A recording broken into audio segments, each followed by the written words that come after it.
ಎಲ್ಲರಿಗೂ ನಮಸ್ಕಾರ. ಪಾವಗಡ ತಾಲೂಕಿನ ಶ್ರೀ ಶ್ರೀ ಶಿರಡಿ ಸಾಯಿಬಾಬಾ ಚಾರಿಟಬಲ್ ಟ್ರಸ್ಟ್ ವತಿಯಿಂದ ಶ್ರೀ ಗುರು ಪೂರ್ಣಿಮಾ ಮಹೋತ್ಸವ ಮತ್ತು 11ನೇ ವಾರ್ಷಿಕೋತ್ಸವ ಕಾರ್ಯಕ್ರಮದ ಅಂಗವಾಗಿ ವಿಶೇಷ ಪೂಜಾ ಕಾರ್ಯಕ್ರಮವನ್ನು ಶ್ರೀನಿವಾಸ ನಗರ ಸಾಸರಕುಂಟೆ ಹತ್ತಿರ ಏರ್ಪಡಿಸಲಾಗಿತ್ತು. ನಮ್ಮ ಭಾರತೀಯ ಸಂಸ್ಕೃತಿಯಲ್ಲಿ ಗುರುವಿಗೆ ಪ್ರಥಮ ಸ್ಥಾನವಿದೆ. ಗುರುಗಳು ಜನರಲ್ಲಿ ಆವರಿಸಿರುವ ಅಜ್ಞಾನ ಅಂಧಕಾರವನ್ನು ಹೋಗಲಾಡಿಸಿ ಬೆಳಕನ್ನು ನೀಡುತ್ತಾರೆ. ಗುರುಗಳು ತಮ್ಮ ಪಾಠ ಮತ್ತು ಬುದ್ಧಿವಂತಿಕೆಯಿಂದ ಜಗತ್ತನ್ನು ನಿರಂತರವಾಗಿ ಬೆಳಗಿಸುವ ವ್ಯಕ್ತಿಯಾಗಿರುತ್ತಾನೆ. ಗುರು ಓರ್ವ ವ್ಯಕ್ತಿಗೆ ಸದಾಚಾರದ ಮಾರ್ಗವನ್ನು ಅನುಸರಿಸಲು ಯಾವಾಗಲೂ ಪ್ರೋತ್ಸಾಹಿಸುತ್ತಾನೆ ಹಾಗೂ ಜೀವನದ ಪ್ರತಿಯೊಂದು ಪಾಠವನ್ನು ನಮಗೆ ಕಲಿಸುತ್ತಾನೆ. ಅವನ ಸೂಚನೆ ಇಲ್ಲದೆ ನಮ್ಮ ದಾರಿಯಲ್ಲಿ ಬರುವ ಕತ್ತಲೆಯನ್ನು ಹೋಗಲಾಡಿಸುವುದು ಕಷ್ಟ. ಇದೇ ಆಷಾಢ ಶುದ್ಧ ಪೌರ್ಣಮಿ ದಿನ ಭಾನುವಾರ ಶಿರಡಿ ಸಂಸ್ಥಾನದ ಸಂಪ್ರದಾಯದಂತೆ ಪಾವಗಡದಲ್ಲಿ ಶ್ರೀ ಗುರು ಪೂರ್ಣಿಮಾ ಕಾರ್ಯಕ್ರಮ ನಡೆಸಲಾಗಿತ್ತು. ಈ ಗುರು ಪೂರ್ಣಿಮಾ ಪ್ರಯುಕ್ತ ವಿಶೇಷವಾದ ಪೂಜಾ ಕಾರ್ಯಕ್ರಮ ನಡೆಸಲಾಗಿತ್ತು. ಇಂದು ಅಪಾರ ಸಂಖ್ಯೆಯಲ್ಲಿ ಭಕ್ತಾದಿಗಳು ಆಗಮಿಸಿ ಈ ವಿಶೇಷ ದಿನದಂದು ಕಾರ್ಯಕ್ರಮದಲ್ಲಿ ಭಾಗವಹಿಸಿ ತೀರ್ಥ ಪ್ರಸಾದ ವಿನಿಯೋಗಿಸಿ ಗುರುವಿನ ಕೃಪೆಗೆ ಪಾತ್ರರಾಗಿರುತ್ತಾರೆ. ಈ ಸಂದರ್ಭದಲ್ಲಿ ಶಿರಡಿ ಸಾಯಿಬಾಬಾ ಚಾರಿಟಬಲ್ ಟ್ರಸ್ಟ್ ಅಧ್ಯಕ್ಷರಾದ ಗೋತ್ರಿ ನಾಗರಾಜ್ ರವರು ಮಾತನಾಡಿ, ಹಲವು ವರ್ಷಗಳಿಂದ ಅನೇಕ ರೀತಿಯಾದಂತಹ ಕಾರ್ಯಕ್ರಮಗಳನ್ನು ಮಾಡುತ್ತಿದ್ದೇವೆ. ವರ್ಷದಿಂದ ವರ್ಷಕ್ಕೆ ಭಕ್ತಾದಿಗಳ ಸಂಖ್ಯೆ ಜಾಸ್ತಿ ಆಗುತ್ತಿದೆ ಎಂದು ಹೇಳಿದರು. ಈ ಸಂದರ್ಭದಲ್ಲಿ ಶಿರಡಿ ಸಾಯಿಬಾಬಾ ಟ್ರಸ್ಟ್ ಎಲ್ಲ ಪದಾಧಿಕಾರಿಗಳು ಉಪಸ್ಥಿತರಿದ್ದರು. ವರದಿ ಮಾರುತಿ MS ಮೀಡಿಯಾ.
ಈ ದಿನ ಭಾನುವಾರ ಗುರು ಪೂರ್ಣಿಮೆಯ ಪ್ರಯುಕ್ತ ಹಾಗೂ 11ನೇ ವಾರ್ಷಿಕೋತ್ಸವದ ಪ್ರಯುಕ್ತ ಬೆಳಗ್ಗೆಯಿಂದ ಸಾಯಂಕಾಲ ತನಕ ವಿಶೇಷವಾದ ಪೂಜೆಗಳು ಹಾಗೂ ವಿಶೇಷವಾಗಿ ಹೂವಿನ ಅಲಂಕಾರ ಇರುತ್ತೆ. ಮತ್ತು ಬೆಳಗ್ಗೆ ಅಭಿಷೇಕ ಆಯಿತು, ಮತ್ತು ಆರತಿ ಕೂಡ ಮಂಗಳಾರತಿ ಆಯಿತು. ಹಾಗೆ 12 ಗಂಟೆಗಳು ಮಹಾಮಂಗಳಾರತಿ ಆಗುತ್ತೆ. ಮತ್ತು ಸಾಯಂಕಾಲ 5:20ಕ್ಕೆ ಪಲ್ಲಕ್ಕಿ ಉತ್ಸವ ಇರುತ್ತೆ. ಹಾಗೆ 6:10ಕ್ಕೆ ಧೂಪಾರತಿ ಇರುತ್ತೆ. ಮತ್ತು 8 ಗಂಟೆಗೆ ಸೇಜಾರತಿ ಇರುತ್ತೆ. ಮತ್ತು ಬೆಳಗ್ಗೆ 7ರಿಂದ ಸಾಯಂಕಾಲ 6 ಗಂಟೆ ತನಕ ಸಣ್ಣ ಬಾಬಾ ದೇವರಿಗೆ ಹಾಲಿನ ಅಭಿಷೇಕ ಮತ್ತು ಬೆಳಗ್ಗೆ 11ರಿಂದ ಸಾಯಂಕಾಲ 5 ಗಂಟೆ ತನಕ ಭಜನಾ ಕಾರ್ಯಕ್ರಮಗಳು ಇರ್ತವೆ. ಶ್ರೀ ಶಿವಸಾಯಿ ಭಜನಾ ಮಂಡಳಿಯವರಿಂದ ಮತ್ತು ದ್ವಾರಕಮಾಯಿ ಭಜನಾ ಮಂಡಳಿಯವರಿಂದನೂ ಭಜನೆಗಳ ಕಾರ್ಯಕ್ರಮಗಳನ್ನು ಇಟ್ಟುಕೊಳ್ಳಲಾಗಿದೆ. ಹಾಗೆ ಭಕ್ತಾದಿಗಳು ಹೆಚ್ಚಿನ ಸಂಖ್ಯೆಯಲ್ಲಿ ಶಾಲೆಯಲ್ಲಿ ಬಂದು ದೇವರ ಕೃಪೆಗೆ ಪಾತ್ರರಾಗ್ತಾ ಇದ್ದಾರೆ. ಹಾಗೆ ಬಂದಿರತಕ್ಕಂಥ ಎಲ್ಲ ಭಕ್ತಾದಿಗಳಿಗೂ ಬೆಳಗ್ಗೆ ಪ್ರಸಾದ ವಿನಿಯೋಗ ಆಯಿತು. ಮತ್ತು ಮಧ್ಯಾಹ್ನ ಉಪಹಾರಗಳನ್ನು ಇರುತ್ತೆ.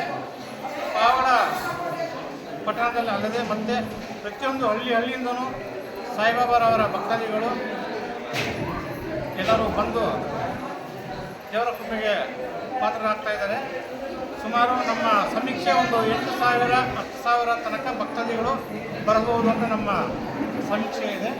ಮತ್ತು ಈ ಕಾರ್ಯಕ್ರಮಕ್ಕೆ ಮತ್ತು ಪ್ರಸಾದಕ್ಕೆ ಎಷ್ಟೋ ಜನ ಬಾಬಾರವರ ಭಕ್ತಾದಿಗಳು ಕೆಲವರು 1,000, ಕೆಲವರು 2,000, ಕೆಲವರು 5,000 10,000 ಕಡನು ಬಾಬಾರವರ ಮತ್ತು ವಿಶೇಷ ಪೂಜೆಗಳಿಗೆ ಮತ್ತು ಪ್ರಸಾದಕ್ಕೆ ಸಹಾಯ ಮಾಡಿದ್ದಾರೆ.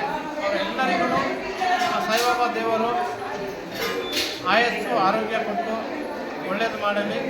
ಹಾಗೆ ದೇವಸ್ಥಾನ ಅಭಿವೃದ್ಧಿಯು ವಿಶೇಷವಾಗಿ ಅಭಿವೃದ್ಧಿ ಆಗ್ತಾ ಇದೆ.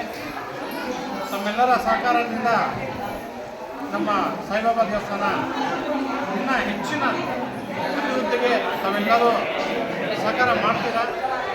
ಇತ್ತೀಚಿನ ದಿನಗಳಲ್ಲಿ ಇನ್ನೂ ಕಾಂಪೌಂಡು ಎಲ್ಲ ರೆಡಿಯಾಗಿದೆ. ನೀವೆಲ್ಲರೂ ಕೆಲವರು ಸಿಮೆಂಟ್ ಅಂತೆ ಮತ್ತು ಐರನ್ನು ಇಟ್ಟಿಗೆ ಎಲ್ಲರೂ